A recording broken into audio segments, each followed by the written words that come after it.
clan Tsing, je l'ai vu passer en bas, donc le clan Tsing a fait la paix avec les Daikashi.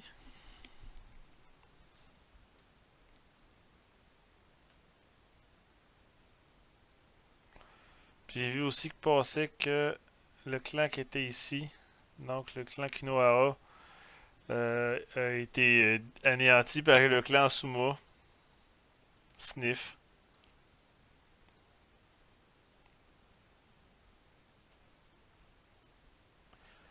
Donc, petit historique sur le clan Suma, le clan Tsuchimikado et le clan Wakaritsugi font partie du clan Tsuchimikado, qui est une des trois grandes familles donc de l'Empire alliées au Qing, historiquement. C'est eux ce qu'on va dire, c'est les gardiens du savoir, c'est des astrologues, c'est des savants, c'est des magiciens.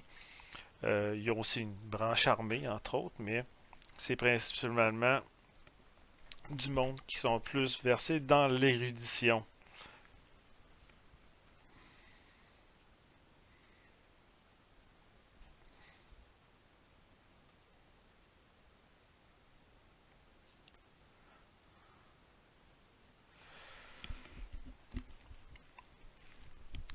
Donc les clans du milieu, donc le clan Hojo, le clan Tokugasa, le clan Taira, le clan Ashigaka, c'est des clans qui, dans l'histoire de Versebok, ont été alliés au clan Minamoto et qui ont été justement ont fait que la balance du pouvoir a transféré du côté donc des shogunistes qu'on appelle.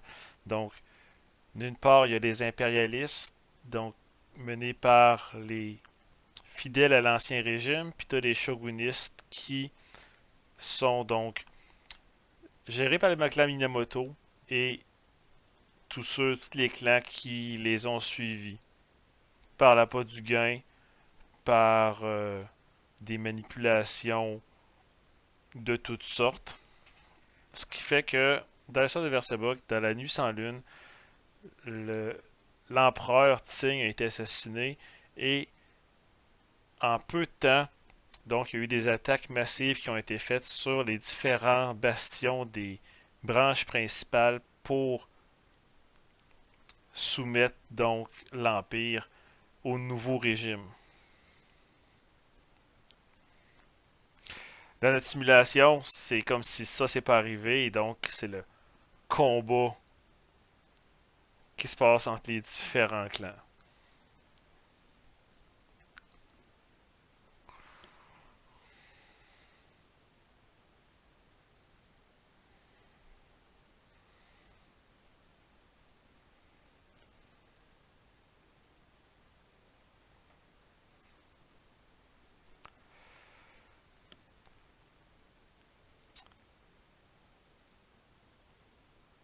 Donc, je vais arrêter l'enregistrement pour l'instant et pour le prochain, ils vont être plus en accéléré pour voir l'évolution de la situation.